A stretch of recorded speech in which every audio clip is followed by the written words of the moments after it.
ಪಾಂಡುಪುರ ತಾಲೂಕಿನ ಆಗ್ನಳ್ಳಿ ಗ್ರಾಮದ ನಿಂಗಾಜಮ್ಮ ಅವರಿಗೆ ಶ್ರೀ ಕ್ಷೇತ್ರ ಧರ್ಮಸ್ಥಳ ಗ್ರಾಮಾಭಿವೃದ್ಧಿ ಯೋಜನೆ ಬಿಸಿ ಟ್ರಸ್ಟ್ ವತಿಯಿಂದ ವಾತ್ಸಲ್ಯ ಮನೆ ಹಸ್ತಾಂತರ ಕಾರ್ಯಕ್ರಮ ನಡೆಯಿತು. ಶ್ರೀ ಕ್ಷೇತ್ರ ಧರ್ಮಸ್ಥಳ ಗ್ರಾಮಾಭಿವೃದ್ಧಿ ಯೋಜನೆಯ ಜಿಲ್ಲಾ ನಿರ್ದೇಶಕಿ ಮಮತಾ ರಾವ್ ಅವರು ನಿಂಗಾಜಮ್ಮ ಅವರಿಗೆ ವಾತ್ಸಲ್ಯ ಮನೆಯನ್ನು ಹಸ್ತಾಂತರ ಮಾಡಿದರು. ಶ್ರೀ ಕ್ಷೇತ್ರ ಧರ್ಮಸ್ಥಳ ಯೋಜನೆ ವತಿಯಿಂದ 1000ಕ್ಕೂ ಹೆಚ್ಚು ವಾತ್ಸಲ್ಯ ಮನೆ ಹಸ್ತಾಂತರ ಮಾಡಲಾಗಿದ್ದು, ಇವರಿಗೆ ಕಂಬಳಿ ಹೊದಿಕೆ, ಪಾತ್ರ ಪಗಡ ಹಾಗೂ ಸುಂದರ ಜೀವನ ನಡೆಸಲು ಸಂಸ್ಥೆ ವತಿಯಿಂದ 1,000 ರು ಮಾಸಾಸನ ಸೇರಿದಂತೆ ಸರ್ಕಾರದಿಂದ ಸಿಗುವ ಮಾಸಾಸನ ಕೂಡ ದೊರಕಲಿದೆ ಎಂದು ಮಮತಾ ರಾವ್ ತಿಳಿಸಿದರು. ಈ ವೇಳೆ ಶ್ರೀ ಕ್ಷೇತ್ರ ಧರ್ಮಸ್ಥಳ ಗ್ರಾಮಾಭಿವೃದ್ಧಿ ಯೋಜನೆ ಬಿಸಿ ಟ್ರಸ್ಟ್ನ ತಾಲೂಕು ಯೋಜನಾಧಿಕಾರಿ ಯಶವಂತ್, ಜೆವಿಕೆ ಸಮನ್ವಯಾಧಿಕಾರಿ ತೇಜಸ್ವಿನಿ, ಜನಜಾಗೃತಿ ವೇದಿಕೆ ಸದಸ್ಯರಾದ HR ಧನ್ಯಕುಮಾರ್, BG ಪ್ರಭಾಕರ್, ಶಾಂತರ ರಾಮಕೃಷ್ಣ, ಮೈಕ್ ಮಹಾದೇವ್, ಅಮ್ಮನ ಆಸರೆ ಚಾರಿಟೇಬಲ್ ಟ್ರಸ್ಟ್ ಅಧ್ಯಕ್ಷ ಪ್ರಭುಸ್ವಾಮಿ, ಆಗ್ನಳ್ಳಿ ಗೋಪಾಲ್, ಶಿವಕುಮಾರ್, ನಂಜಪ್ಪ, ಕೆಂಪಣ್ಣ, ವೀರಶೈವ ಲಿಂಗಾಯತ ಮಹಾಸಭಾ ಪ್ರಧಾನ ಕಾರ್ಯದರ್ಶಿ ಜಗದೀಶ್, ಪ್ರಭುಸ್ವಾಮಿ, ರಾಗಿಮಂಜನ ನಾಗೇಶ್, ಒಕ್ಕೂಟದ ಅಧ್ಯಕ್ಷ ವೀಣಾ ಸೇರಿದಂತೆ ಇತರರಿದ್ದರು.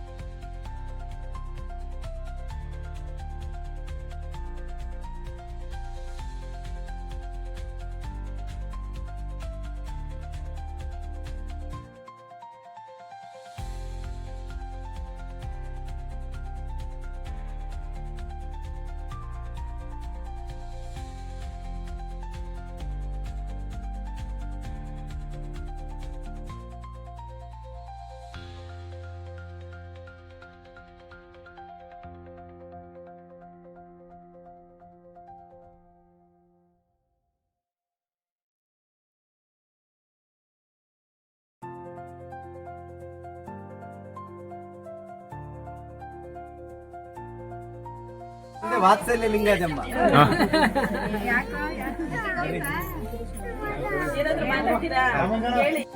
ಪ್ರತಿಯೊಬ್ಬರ ಮನಸ್ಸು ಚೆನ್ನಾಗಿದ್ರೆ ಮನೆಯು ಕೂಡ ಚೆನ್ನಾಗಿರ್ತದೆ. ಮನಸ್ಸು ದೊಡ್ಡದಿದ್ರೆ ಸರ್ ಹೇಳಿದಾಗೆ ಮನಸ್ಸು ಈ ನಿಟ್ಟಿನಲ್ಲಿ ಈ ಕಾರ್ಯಕ್ರಮದಲ್ಲಿ ಉಪಸ್ಥಿತರಿರುವಂತಹ ನಮ್ಮ ಜಿಲ್ಲಾ ನಿರ್ದೇಶಕರಿಗೆ ನಮ್ಮ ಜ್ಞಾನ ವಿಕಾಸ ಕಾರ್ಯಕ್ರಮದ ತೇಜಸ್ವಿ ಅವರು ಪುಷ್ಪಗುಚ್ಛವನ್ನು ನೀಡಿ ಸ್ವಾಗತಿಸಬೇಕಾಗಿ ನೆನೆಸ್ತಾ ಇದ್ದೇವೆ. ಅದೇ ರೀತಿ ಪ್ರಾರ್ಥಿಸಿಕೊಳ್ಳುತ್ತಾ ಈ ದಿನ ಬಹಳ ವಿಶೇಷವಾದ ದಿನ, ಸೋಮವಾರದ ದಿನದಂದು ಈ ದಿನ ಭಗವಾನ್ ಮಂಜುನಾಥ ಸ್ವಾಮಿ ಮಂಜುನಾಥ ಸ್ವಾಮಿಗೆ ಬಹಳ ವಿಶೇಷವಾದಂತಹ ದಿನ. ಈ ದಿನದಂದು ನಾವು ನಿಂಗಾಜಮ್ಮ ಅವರ ಒಂದು ಮನೆಯ ಗೃಹ ಪ್ರವೇಶ ಮತ್ತು ಅವರಿಗೆ ಹಸ್ತಾಂತರ ಮಾಡುವಂತಹ ಒಂದು ಈ ಸಂಕಲ್ಪದ ದಿನದಂದು ಈ ದಿನ ಹಸ್ತಾಂತರ ಮಾಡಲಿಕ್ಕೆ ಇದ್ದೇವೆ. ಈ ಸಂದರ್ಭದಲ್ಲಿ ನಮ್ಮ ಜೊತೆ ನಮ್ಮ ಜಿಲ್ಲಾ ನಿರ್ದೇಶಕರಾದಂತಹ ಶ್ರೀಮತಿ ಮಮತಾ ರಾವ್ ಮೇಡಮ್ ಅವರು ಉಪಸ್ಥಿತರಿದ್ದಾರೆ. ಅವರನ್ನು ಈ ಸಂದರ್ಭದಲ್ಲಿ ಅವರ ಉಪಸ್ಥಿತಿಯನ್ನು ಗೌರವಪೂರ್ವಕವಾಗಿ ಗುರುತಿಸಿಕೊಳ್ತಾ ಇದ್ದೇವೆ. ಅದೇ ರೀತಿ ನಮ್ಮ ಜನಜಾಗೃತಿ ವೇದಿಕೆಯ ತಾಲೂಕು ಸದಸ್ಯರಾಗಿರುವಂತಹ HR ಧನ್ಯಕುಮಾರ್ ಅವರು, ಕನ್ನಡ ಸಾಹಿತ್ಯ ಪರಿಷತ್ತಿನ ಮಾಜಿ ಅಧ್ಯಕ್ಷರು, ಅದೇ ರೀತಿ ವಿವಿಧ ಸಂಘಟನೆಗಳಲ್ಲಿ ತಮ್ಮನ್ನು ತಾವು ತೊಡಗಿಸಿಕೊಂಡಂತ HR ಧನ್ಯಕುಮಾರ್ ಅವರಿದ್ದಾರೆ. ಅವರನ್ನು ಕೂಡ ಈ ಸಂದರ್ಭದಲ್ಲಿ ಗುರುತಿಸಿಕೊಳ್ಳುತ್ತಾ, ಅದೇ ರೀತಿ ನಮ್ಮ ಪ್ರಬಣ್ಣ BG ಪ್ರಭಾಕರ್ ಅವರು, ನಮ್ಮ ಜನಜಾಗೃತಿ ವೇದಿಕೆಯ ಸದಸ್ಯರು, ಅವರನ್ನು ಕೂಡ ಈ ಸಂದರ್ಭದಲ್ಲಿ ವಿಶೇಷವಾಗಿ ಪ್ರೀತಿಪೂರ್ವಕವಾಗಿ ಗುರುತಿಸಿಕೊಳ್ಳುತ್ತಾ, ಅದೇ ರೀತಿ ನಮ್ಮ ಪತ್ರಕರ್ತ ಮಿತ್ರರು, ಶ್ರೀ ಕ್ಷೇತ್ರ ಧರ್ಮಸ್ಥಳದ ಪರಮ ಭಕ್ತರು ಮತ್ತು ಗ್ರಾಮಾಭಿವೃದ್ಧಿ ಯೋಜನೆಯ ಪ್ರತಿಯೊಂದು ಕಾರ್ಯಕ್ರಮಗಳಲ್ಲಿ ತೊಡಗಿಸಿಕೊಂಡಂತ ನಾಗೇಶ್ ಸರ್ ಅವರು, ಅದೇ ರೀತಿ ನಮ್ಮ ಪ್ರಬಣ್ಣ ಅವರು ಈ ಒಂದು ಕಾರ್ಯಕ್ರಮದಲ್ಲಿ ಉಪಸ್ಥಿತರಿದ್ದಾರೆ. ಮತ್ತು ವಿಶೇಷವಾಗಿ ಆಸರೆ ಅಮ್ಮನ ಆಸರೆ ಅನ್ನುವಂಥ ಒಂದು ಅನಾಥಾಶ್ರಮವನ್ನು ನಡೆಸಿಕೊಂಡು ಜನಕಲ್ಯಾಣ ಕಾರ್ಯಕ್ರಮಗಳಲ್ಲಿ ತೊಡಗಿಸಿಕೊಂಡಂತ ಪ್ರಭುವಣ್ಣ ಅವರು, ಅದೇ ರೀತಿ ನಮ್ಮ ಈ ಗ್ರಾಮದ ದಯವಿಟ್ಟು ಶಿವಕುಮಾರ್ ಅವರಿದ್ದಾರೆ, ಅದೇ ರೀತಿ ನಂಜಪ್ಪ ಅವರಿದ್ದಾರೆ. ಬನ್ನಿ ಸರ್ ಈ ಕಡೆ. ನಂಜಪ್ಪ ಅವರಿದ್ದಾರೆ ಇಲ್ಲ ಮತ್ತೆ ವಿಶೇಷವಾಗಿ ನಮ್ಮ ಇವರು ನಂಜಪ್ಪ ಅವರು ಬರ್ಬೇಕು ಈ ಕಡೆ. ಗೋಪಾಲ್ ಮತ್ತೆ ಇವರು ಬನ್ನಿ ಸರ್ ಬನ್ನಿ. ಗೋಪಾಲ್ ಅಣ್ಣ, ಕೃಷ್ಣೇಗೌಡ, ಮತ್ತೆ ನಮ್ಮ ಪತ್ರಕರ್ತ ಮಿತ್ರರಾದಂತಹ ಕೃಷ್ಣೇಗೌಡರು ಇದ್ದಾರೆ. ಅದೇ ರೀತಿ ಅವರು ಕೆಂಪಣ್ಣ ಅವರು ಬರ್ಬೇಕೆಲ್ಲ ಈ ಕಡೆ ಬನ್ನಿ.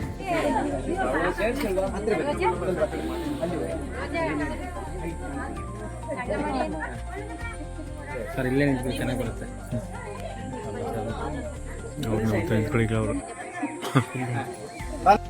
ಮೊದ್ಲು ಯಾವ ತರ ಇತ್ತು, ಏನಾಗ್ತಿತ್ತು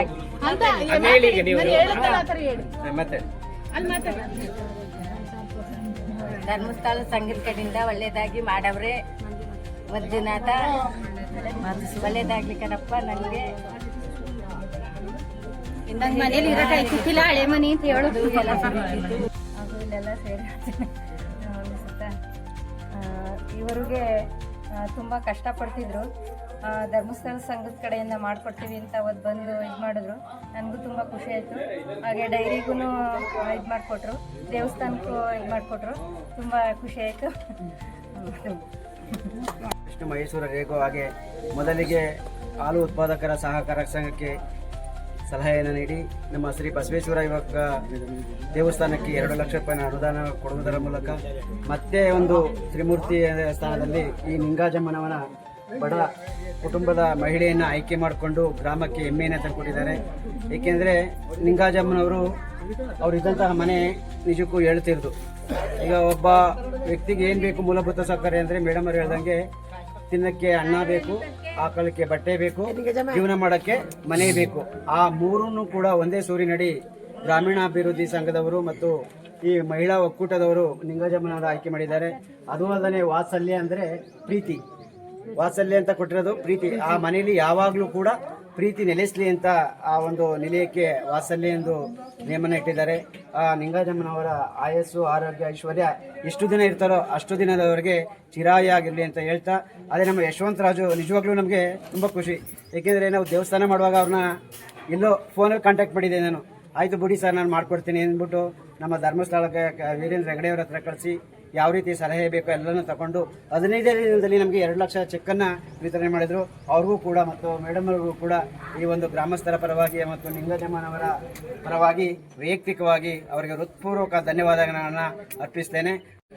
ಸ್ಥಳೀಯ ಎಲ್ಲ ಭಗವತ್ ಶಕ್ತಿಗಳನ್ನ ಸ್ಮರಿಸಿಕೊಂಡು ಅನುಗ್ರಹವನ್ನು ಬೇಡ್ತಾ ನಮ್ಮ ಪ್ರಾತಸ್ಮರಣೀಯರು ಆಗಿರುವಂತಹ ಪರಮ ಪೂಜ್ಯ ಡಾಕ್ಟರ್ ಡಿ ವೀರೇಂದ್ರ ಹೆಗ್ಗಡೆಯವರು ಶ್ರೀ ಕ್ಷೇತ್ರ ಧರ್ಮಸ್ಥಳದ ಧರ್ಮಾಧಿಕಾರಿಗಳು ಅವರನ್ನ ಈ ಸಂದರ್ಭದಲ್ಲಿ ಸ್ಮರಿಸಿಕೊಂಡು ಅವರ ಆಶೀರ್ವಾದಗಳನ್ನು ಬೇಡ್ತಾ, ಅದೇ ರೀತಿಯಲ್ಲಿ ಮಾತೃಶ್ರೀ ಹೇಮಾವತಿ ಹೆಗ್ಗಡೆ ಅವರು ಬಹುಶಃ ಇವತ್ತಿನ ಈ ವಾತ್ಸಲ್ಯ ಕಾರ್ಯಕ್ರಮ ಅಂದರೆ ನಮ್ಮ ಈ ಕಾರ್ಯಕ್ರಮದ ಹೆಸರು. ಈ ವಾತ್ಸಲ್ಯ ಕಾರ್ಯಕ್ರಮದ ರೂವಾರಿ ಹಾಗೂ ಗ್ರಾಮೀಣ ಪರಿಸರದಲ್ಲಿರುವಂತಹ ಮಹಿಳೆಯರಿಗೆ ಇವತ್ತು ಆತ್ಮವಿಶ್ವಾಸ ಮತ್ತು ಸ್ವಾವಲಂಬಿಗಳಾಗಿ ಯಾವ ರೀತಿ ಜೀವನ ಮಾಡಬೇಕು ಅಂತೇಳಿ ಹೇಳಿ ಪ್ರತಿನಿತ್ಯ ನಮಗೆ ಏನು ಕಾರ್ಯಕ್ರಮಗಳನ್ನು ಹಮ್ಮಿಕೊಳ್ತಾ ಇರುವ ಮಾತೃಶ್ರೀ ಹೇಮಾವತಿ ಹೆಗ್ಗಡೆಯವರನ್ನು ಕೂಡ ಈ ಸಂದರ್ಭದಲ್ಲಿ ಸ್ಮರಿಸಿಕೊಂಡು ಅವರ ಆಶೀರ್ವಾದಗಳನ್ನು ಬೇಡ್ತಾ ಇವತ್ತು ನಾವು ವಾತ್ಸಲ್ಯ ಮನೆ ಹಸ್ತಾಂತರ ಕಾರ್ಯಕ್ರಮದಲ್ಲಿ ಇದ್ದೇವೆ. ಅಮ್ಮನ ಹೆಸರು ನಿಂಗರಾಜಮ್ಮ. ಈ ಗ್ರಾಮದ ನಿಂಗಜಮ್ಮ ಅವರಿಗೆ ಈ ವಾತ್ಸಲ್ಯ ಮನೆಯನ್ನ ಪುಟ್ಟದಾದ ಚೊಕ್ಕದಾದ ಮನೆಯನ್ನ ಇವತ್ತು ಹಸ್ತಾಂತರ ಮಾಡುವ ಸಂಭ್ರಮದಲ್ಲಿ ಈ ಗ್ರಾಮದವರೆಲ್ಲರೂ ಇದ್ದಾರೆ. ಬಹಳ ಮುಖ್ಯವಾಗಿ ಈ ಕಾರ್ಯಕ್ರಮ ನಾವು ಬಹುಶಃ ಕರ್ನಾಟಕ ರಾಜ್ಯಾದ್ಯಂತ ಏಕರೂಪದ ಮನೆ, ಬಹುಶಃ ಎಲ್ಲೇ ಹೋದ್ರೂ ಕೂಡ ನಮ್ಮ ವಾತ್ಸಲ್ಯ ಮನೆಗಳು ಇದೇ ತರ ಇರುತ್ತೆ. ಒಬ್ಬ ವ್ಯಕ್ತಿಗೆ ಅಂದ್ರೆ ಯಾರೂ ಇಲ್ಲದವರಿಗೆ ದೇವರು ಇರ್ತಾರೆ ಅಂತೇಳಿ ಹೇಳುವುದಕ್ಕೆ ಇದೊಂದು ಸಾಕ್ಷಿ. ನಮಗೆ ಯಾರು ಇಲ್ಲ ಅಂತೇಳಿ ಹೇಳಿ ಆದಾಗ ಬಹಳ ಮುಖ್ಯವಾಗಿ ಜೀವನ ನಡೆಸಲಿಕ್ಕೆ 3 ಬೇಸಿಕ್ ವಿಷಯಗಳು, ಮೂಲಭೂತ ವಿಷಯಗಳು.